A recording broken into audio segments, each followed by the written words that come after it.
네, 20대 총선이 이제 한 달 앞으로 다가왔습니다. 선거 대진표가 하나둘씩 채워지고 있는 가운데 여야 모두 계파 갈등과 연대 문제로 끝모를 내홍을 겪고 있습니다. 황태순 정치평론가, 양문석 미디어스 논설위원 두 분과 함께 관련 내용들 살펴보겠습니다. 어서 오십시오. 어서 오십시오. 안녕하세요. 네, 조금 전 이제 10시부터 이제 심사에 들어갔습니다. 네, 오늘 뭐 아무래도 좀 발표가 좀 많이 될 것 같은데 어떻게 예상하십니까? 현실적으로 지금 두 가지가 빠져 있는 거잖아요.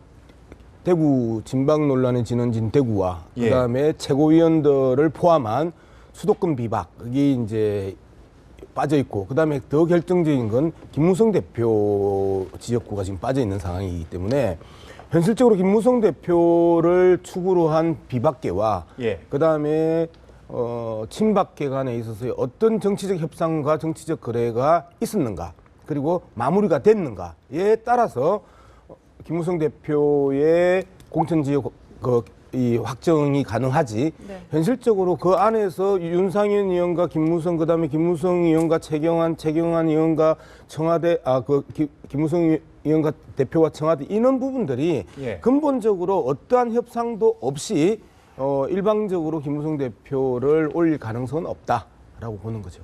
네, 평론가님은 어떻게 보십니까? 어제까지 4차 4차례에 걸쳐서 좀 공천 결과 발표가 있었죠. 보니까 253개 지역 중에서 한 164개 지역이 어쨌든 뭐 단수 추천이 되었던 아니면 우선 추천이 되었던 여성 추천이 되었던 또 경선 지역이 되었던 결정된 것 같습니다. 근데 예전 4년 전 당시 한나라당이죠. 한나라당 모았을 때 사실은 9차례에 걸쳐서 발표했어요. 지금 4번 발표했잖아요. 그러니까 그나마 4년 전 같은 경우 9차 발표, 마지막 발표 언제는 D-24입니다. 현재 지금 2016년의 어떤 그 기준에 대입해 보면은 3월 20일까지 발표한 거예요. 3월 20일. 이번에 3월 24, 25 양일 동안 D-30이니까. 그러니까 내일이 30이죠. 내일이. 그러니까 보았을 때 아직 일주일 정도 시간이 더 있고 아까 우리 양 박사께서 말씀하신 대로 지금 새누리당 입장에서는 현재 164고 발표한 곳은 사실 뭐 친박 비박 간에 크게 이견이 없는 곳입니다. 또 뭐 지금까지 뭐 164고 발표했다고 합니다만은 현역 의원이라고 그래봐야 3명. 지금 컷오프 됐고 비례대표 1명. 또한 4명이 지역구 3명, 비례대표 1명. 4명이 컷오프 됐을 뿐이거든요. 그러면 우리가 보면 이제 TK 지역이라든가 또 수도권에 또 첨예한 지역이라든가 이해관계가 얽힌 지역이라든가 이런 부분들을 계속 뒤로 미룰 가능성이 있습니다. 그리고 뒤로 미루는 가운데 결국 친박, 비박, 친박 간에 무언가 물밑 접촉에 있어서 누군가 뭐가 정리가 되지 않으면 특히 보면 친박, 비박의 싸움이 결국은 김무성 대표와 윤상현 의원 이렇게 얘가 좀 압축이 되어버렸잖아요. 이 문제를 갖다 어떻게 처리하지 않고는 계속 김무성 대표는 아까 기자 리포트에서는 뭐 오늘 발표될 가능성도 있다고 뭐 말씀을 하셨습니다만은 제가 보았을 때는 윤상현 의원 건과 맞물려 돌아가기 때문에 이 문제가 정리되지 아니하는 한 김무성 대표 건을 갖다가 사실은 이제 김무성 대표 원칙은 정해져 있잖아요. 경선 지역으로 하기로.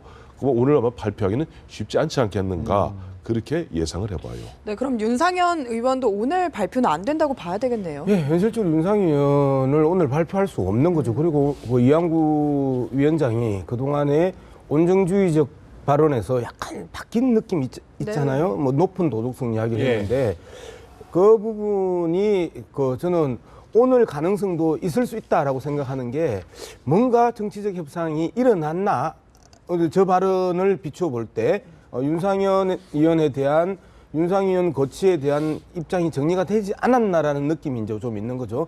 현실적으로 김무성 대표가 윤상현 의원의 정계 은퇴나 불출마를 원하는 건 아니에요. 김무성 대표의 이 세 가지 김무성 대표는 한 세 가지를 노린다고 생각을 해요. 첫 번째 100% 상향식 국민공천제 자체가 100%는 무너졌잖아요. 어쨌든 상향식 공천제 또는 국민공천제라는 모양새를 만들어줘야 되거든요.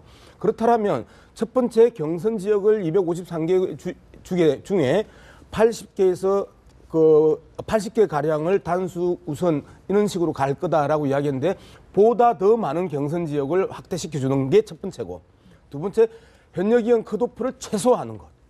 그다음에 세 번째는 비례대표 지분에 대해서 당 대표 지분을 충분히 보장하는 것. 요 세 개 정도가 김무성 대표가 이 문제를 풀어내는 데 있어서 그 가장 원하는 것 아닐까. 그렇다면 그 정도면 윤상현 의원의 거취 문제는 크게 중요한 부분이 아니다라고 보는 거고, 윤상현 문제의 그 의원의 거취 문제는 말 그대로 국민들의 눈에서 저절로 정리가 될 것이라고 김무성 대표는 보기 때문에, 그러면 윤상현 의원만 딱 끊어내고 김무성 대표가 바라는 국민공천제의 취지를 완전히 훼손시키고, 근데 김무성 대표 계속 그 이야기했었잖아요. 국민공천제는 민주주의의 꽃이자 완성이고 나의 정치적 생명을 걸겠다라고 이야기했던, 생명을 걸었고 꽃과 완성이라는 극단적인 표현을 계속 사용했단 말이에요. 이 부분에 대해서 그 무력화시키고 윤상현 의원만 툭 칠 수 있는 이런 방법도 있다. 근데 청와대나 그다음에 친박의 형님들, 오케이 형님들 있잖아요. 오케이 형님들. 예. 그 형님들이 윤상현 의원을 살리려고 하면 이 세 가지를 내놔야 되고, 그렇지 않으면 윤상현 의원을 치면서 김무성 대표 정도는 경선 지역 확정 정도만 해줄 수 있는 이런 가능성이 있습니다. 그럼 공천에서 배제될 가능성이 있다라고 보시는 거네요. 현실적으로 김무성 대표의 공천 배제 가능성은 저는 없다고 봐요. 윤상현 의원. 윤상현 의원은 그 살아남는 쪽이 아주, 저는 한 1%? 네. 예. 알겠습니다. 그렇군요. 김무성 대표가 근데 최근에 좀 침묵이다 이렇게 말할 정도로 사실 말을 좀 안 하고 있습니다. 출래 불사춘 뭐 이런 말을 얼마 전에 김종필 전 국무총리 출판 그 행사에서만 얘기했을 정도로 침묵을 지키고 있는데, 이 침묵의 의미는 어떻게 해석해봐야 될까요? 수가 없기 때문이에요. 수가. 마침 출래 불사춘이란 말을 갖다 가장 보면 정치권에서 가장 먼저 한 분은 바로 그날 당사자였던 JP가 1980년 이른바 서울의 봄, 두 분은 잘 모르실 거예요. 서울의 봄이라고 박정희 대통령이 돌아가시고 그 당시 5.18 나있고 중간 지역을 갖다가 서울의 봄이라고 그럽니다. 민주주의가 막 만개했을 때, 그때 모든 사람들이 와 봄이 왔구나 했을 때 JP가 한 말이, 공화당 총재였거든요. 출래 불사춘이다. 봄은 왔을 때 봄이 아니로구나. 그 똑같은 심정이 지금 김무성 대표의 이야기일 겁니다. 김무성 대표 입장에서는 사실 보면은 처음에 본인이 100% 오픈 프라이머리 얘기했죠. 100% 상향식 공천했죠. 안심번호 얘기했죠. 전략 공천 없다고 얘기했죠. 그럼에도 불구하고 지금 보면 쭉쭉쭉쭉쭉 밀려서 최근에 와서는 윤상현 의원에게, 물론 뭐 직접 면전에 대고 한 얘기는 아닙니다만은 뭐 김무성 죽여 하는 그런, 어떻게 보면 정치인으로서 굉장히 굴욕적인 치욕적인 그런 상황에 처해 있음에도 불구하고 이것을 어떻게 제압을 할 수가 없는 거예요. 힘이 딸리기 때문에. 그러니까 침묵으로 일관할 수밖에 없는데, 앞서 우리 양 박사 말씀하셨던 부분 중에서 이제 보면 제가 164개 지역이 지금 어쨌든 뭐 공천 방법이 결정됐다고 그랬잖아요. 따져보니까 그중에 98곳이 경선 지역입니다. 66개 지역이 단수 공천 내지는 우선 추천 내지는 여선 공천이에요. 그러다 보면 사실 김무성 대표도 현재까지 성적표로 봐서 그렇게 나쁘지 않은 겁니다. 왜? 본인이 얘기했던 경선, 그 98곳은 어쨌든 안심번호에 의해서 경선하게 돼 있거든요.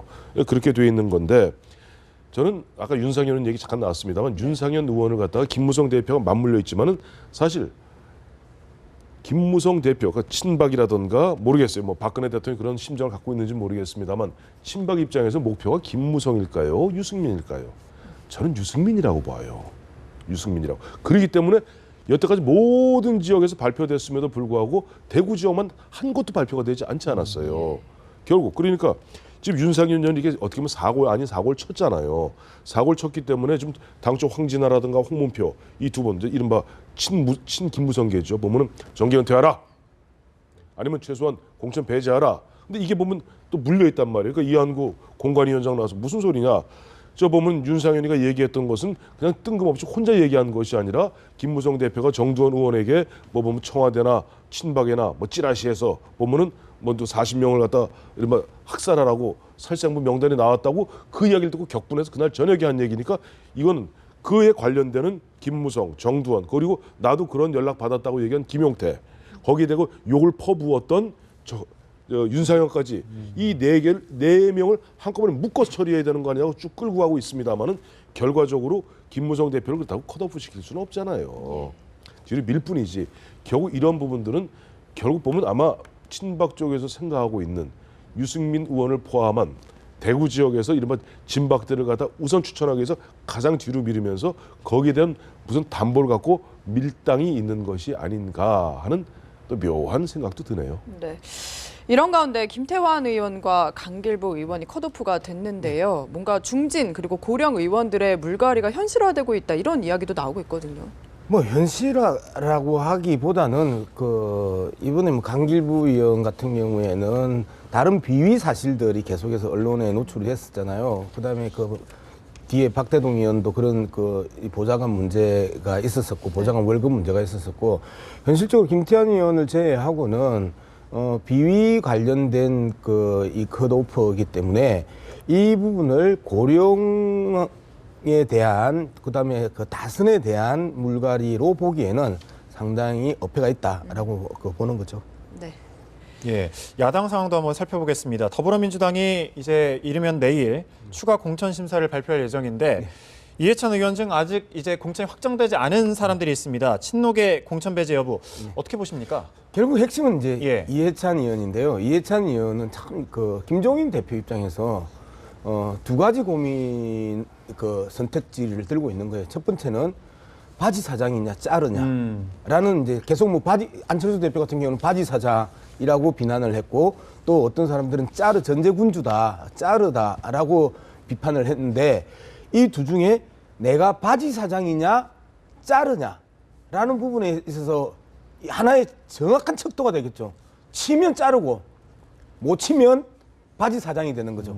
또 한 측면이 있는 게 명분이냐 실리냐라는 겁니다. 친노 패권주의 청산할 수 있다라고 이제 김종인 대표가 들어오자마자 이야기를 했고 나는 오너지 바지 사장 아니다라는 느낌을 계속 줬었잖아요. 예. 그랬었을 때 이해찬 의원을 자르면 자신의 명분이 사는 거고 근데 이해찬 의원을 자르는 순간에 세종시라는 지역구 한 개를 날립니다. 즉 총선 승리는 하나의 지역구도 지금은 소중한 상황이고 그리고 일여 다야 구도에서는 더더욱이나 한 개는 정말 중요한데 거기도 충청도 한가운데 있잖아요. 세종시가. 예. 세종시의 영향이 청량이나 그 주변으로 쭉 확대될 것이고 이해찬이라는 이 상징적 인물이 어떻게 움직이냐에 따라서 전체적인 선거 구도에 영향을 줄 수 있는데 그렇다면 세종시를 살릴 것이냐 안 그러면 명분을 살릴 것이냐 친노 패권이라는 청산이라는 이야기를 하면서 국민의당을 달래고 그다음에 언론과 여론을 달래는 카드로 쓸 것이냐라는 두 가지 즉 정리를 하면 바지 사장이냐 자르냐의 갈림길에 섰고 그다음에 명분이냐 실리냐는 갈림길 이 두 갈림길에서 김종인 대표가 서 있다라고 보는 거죠. 그러면 어느 쪽으로 정리될 것 같아요? 그걸 좀 들어봐야 될 것 같아요. 저 보니까 안철수 대표가 국민의당 대표가 처음에는 막 김종인 더불어민주당 대표 공격할 때 임시사장이다, 바지사장이다 얘기하다가 최근에 말을 바꿨어요. 자르라고. 뭐라고 했냐니까 모두 깍이 자르다. 모두 여기저기 다 치고 있는 거 자르다 그러는데 자르면 자르죠. 그렇죠. 자르면 자릅니다. 자르면 자르는데 저는 이렇게 봐요. 그래서 아까 말씀하신 대로 양 박사 말씀하신 대로 지금 이해찬 의원이 세종시 아니에요. 세종시인데 사실 뭐 세종시가 그게 묘하게 젊은 층들, 공무원들 이제 중심이 되어 있고 또 전국 각지에서 모여 있다 보니까 참 묘한 도시예요. 묘한 도시인데 그 세종시에서 그렇다고 이해찬 의원이 5선까지 할 때는 관악에서 하셨잖아요. 그러니까 이번에 뭐 세종시에 그리 텃밭이 있는 건 아닙니다. 물론 고향이 청양이긴 합니다만은 그래서 지금 그쪽에 나와 있는 또 새누리당 예비 후보들하고 이렇게 붙여보면은 또 이해찬 지금 의원도 그렇게 압도적으로 이기지 못하고 있다고 그래요. 경우에 또 여론조사에 따라서는 뒤집어지는 경우도 있는데 문제 핵심은 뭐냐니까 아까 말씀하신 대로 과연 친노의 좌장인 이해찬 의원, 좌장 정도가 아니죠. 가장 큰 어른이죠. 왜냐하면 원래는 두 분의 어른이 있었습니다. 한 분은 이해찬 전 총리 의원, 또 한 분은 한명숙 전 총리 의원. 한명숙, 이해찬, 한명숙 이 두 사람이 더불어민주당 야권에 있어서 친노의 가장 큰 어른입니다. 양어른. 근데 한 분은 좀 감옥 가 계시고. 자, 이분이 과연 문재인 전 대표에게 이해찬은 어떤 존재일까요? 굉장히 고마운 존재이면서도 굉장히 버거운 존재고 때로는 굉장히 감사한 존재이면서도 경우에 따라서는 자꾸만 잔소리해야 되고 귀찮게 하는 뭐 그런 어떤 존재일 거예요. 이런 부분 하나. 두 번째 지금 김종인 대표는 바둑, 요즘 알파고 유행 아닙니까? 바둑은 2016년 총선에 두고 있지만 눈은 2017년 대선을 바라보고 있습니다. 그러면서 본인이 얘기하는 게 아니에요. 본인 얘기가. 자, 우리가 여기서 이겨야만이 2017년에 대선에서 10년 만에 정권을 찾아올 수 있다. 우리 바둑을 두다면 사석이라는 게 있습니다. 경우에 따라서는 더 큰 걸 먹겠어요. 이번에 알파고한테 당한 게 그거 아니에요. 이세돌이. 여기 턱 두니까 실수했네. 알고 봤더니 6집인가 몇 집을 주고 나머지 10몇 집을 갖다 따왔거든요. 즉 그런 존재에 있어서 경우에 따라서는 이해찬의 존재는 사석이 될 수 있다. 왜? 지금 이해찬을 버리게 되는 순간 국민의당에서 지금 국민의당에 나가서 김한길 등등등등등등등 박지원 등등등등등 이 사람들이 더 이상 이른바 연합, 연대, 복당 거부할 명분이 없어요. 자, 문재인 대표, 전 대표 이미 양산 내려가 있지. 그야말로 친노 패권의 가장 상징적인 인물이고 기둥인 이해찬을 뽑아버렸다. 그 순간 밖에 있는 국민의당 사람들이 뭐라 그러겠습니까?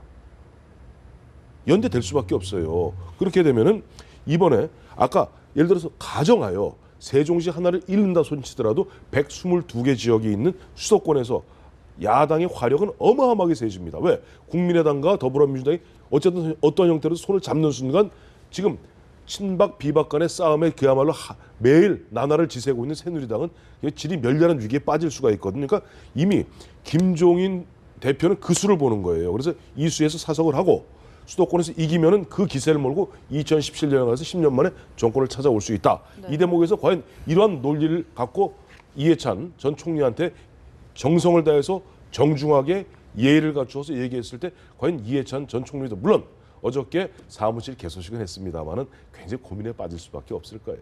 예. 그래서 그런지 더불어민주당이 국민의당에 이제 합류한 중진 의원 이 지역구에 대한 김한길, 박지원 의원의 이런 공천을 아직 좀 발표를 안 하고 있습니다.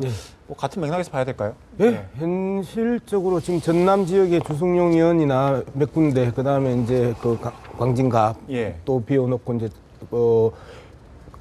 역으로 또 문병호 의원이나 안철수 의원한테는 이미 자기 공천을 하겠다는 의지를 명확하게 보였고 천정배 의원한테도 보였잖아요. 이 상황에 있어서 현재 야권 통합, 야권 연대 또는 최소한의 후보 단일화 문제를 고민하는 의원들 공간은 다 비워놨거든요. 자, 비워놓는데 요 비워놓은 공간을 그대로 비워둘 수 있기 위해서는 이해찬 의원을 어떻게 처리하느냐. 그 다음에 이해찬 의원만큼의 국민들이나 유권자들은 잘 모르지만 전해철 의원을 어떻게 처리하느냐. 그 다음에 이미경 의원을 어떻게 처리하느냐. 이 세 사람을 처리하는 방향에 따라서 완전히 야권 연대가 무너지느냐. 안 그러면 안철수 의원이 고립되느냐. 네. 요 두 가지에 또가 딱 또 걸려 있어요. 이게 요새 알파고 해서 바둑이 이제 유행하는데 완전히 우리는 장기가 편하잖아요. 외통수로 지금 몰아놓고 있는 상황이란 말이에요. 근데 이걸 김종인 대표가 쳐내면 안철수 의원이 대표가 외통수에 들어가는 거고요. 그러면서 고립이 되는 거고, 이거를 못 쳐내면 그 부분에 대해서 야권 연대와 그다음에 후보 단일화는 사실상 물 건너가는 요 시점에 지금 서 있다라고 보는 거예요. 네. 사실 탈당할 때도 이렇게 야권 연대 이야기들 필요성도 알고 있었는데 탈당을 한 거거든요. 이제 와서 야권 연대 이야기 나오는 거 어떻게 보십니까? 사실 지난해 12월 13일 날 안철수 의원 탈당하고 그다음에 쭉 나가면서 이제 안철수당, 국민의당, 처음에는 이제 안철수 당이라고 그랬지 않습니까? 만들 때까지만 해도 그 당시 분위기가 1월 한 중순까지 분위기가요. 더불어민주당이 국민의당, 즉 안철수 신당한테 뒤졌습니다. 그 분위기로 쭉 안철수 의원이 그 당시 쫙 밀고 제대로 새 정치, 뉴 정치를 밀고 나갔더라면은 지금 아마 김종인 대표의 존재는 없었을지도 몰라요. 그때 결국 새 싸움에서 밀린 거거든요. 그리고 김종인 대표 들어오고 그때 처음에 이제 선대위원장, 비상대책위원장 하면서 당 대표 맡으면서 굉장히 안정적으로 끌고 나가고 상대적으로 뒤진 거 아니에요. 자, 그런 상태에서 지금은 김한길 의원이나 또 주승용 의원이나 천정배 의원 등등이 얘기하는, 자, 수도권에서 지금 연대하라는 것은 꼭 수도권 이야기뿐 아니라 호남의 요구이기도 하다 하는 것이 주승용 의원의 좀 이야기입니다. 당 원내 대표입니다. 주승용 의원, 그 여수에서 오래 의원을 하셨던 그 의원이 내가 보니까 이제 호남 지역 정서도 이제는 수도권에서 이기는 정당을 우리가 이제 밀어주겠다. 그러니까 좀 수도권에서 연대하지 않으면 안 된다. 물론 들어갈 때 다시 연대 얘기하자면 굉장히 부끄럽고 때로는 좀 면구스럽고 창피할 것 같습니다만 안 그렇습니다. 정치에서 중요한 것은 대전제가 뭐예요? 그거는 국민의당 사람도 더불어민주당 사람도 공히 느끼는 것이 지금 박근혜 정부가 지난 3년 동안 경제 성적 엉망 아니냐. 또 지난 3년 동안 여러 모든 정책에서 그야말로 낙제점에 그런 점수를 받고 있는데 또 당내에서 그야말로 친박, 비박, 진박까지 머리끄덩이 싸움하고 있음에도 불구하고 우리가 갈라섰기 때문에 어부지리를 준다는 것은 말이 안 되지 않느냐. 그 명분만큼 중요하고 그 명분만큼 확실한 명분이 어디 있을까요? 명분에서 예. 결정적으로 뭐 명분이 중요한 건 아니잖아요. 정치는 국민하고 상당 부분 괴리가 돼 있는 거고, 그리고 정치인들은 자신들의 리그를 계속해서 유지해야 되고, 그 리그에서 탈락하면 자신은 아무것도 아니게 되는. 네. 즉 결국은 국회의원 배지가 가장 핵심인 것이고, 그랬었을 때 안철수 대표의 지지율이 계속 치고 갔었으면 이런 분란이 없었죠. 이런 분란이 없었는데 명분을 만들기는 너무 쉬워요. 안철수 대표 같은 경우는 입장이 바뀌었어요. 탈당할 때는 새누리당의 외연 확장을 막기 위해서 이제는 지도도 나침반도 없이 강야로 나간다라고 이야기를 하고 나가요. 그런데 지금은 양당 체제의 그 폐해를 막기 위해서 제3당이 필요하다고 이야기를 하고 버티고 있는 거고요. 김한길 의원은요, 나갈 때 양당 폐해가 너무 심각해서 제3당을 만들어야 된다라고 해서 나갔는데 지금은 새누리당의 압승 그리고 개헌 저지선을 막기 위해서 합쳐야 된다고 하고 나갈 때 두 사람 각각 입장이 다른 명분으로 나가서 지금은 바뀌어서 싸우고 있는 거 아닙니까? 결국은 개헌 저지선 200석, 그 다음에 180석, 국회 선진화법 저지선, 요 180석, 200석을 막기 위한 명분이 훨씬 클 수 있고, 뭐 야권 지지자들은 그렇게 원해요.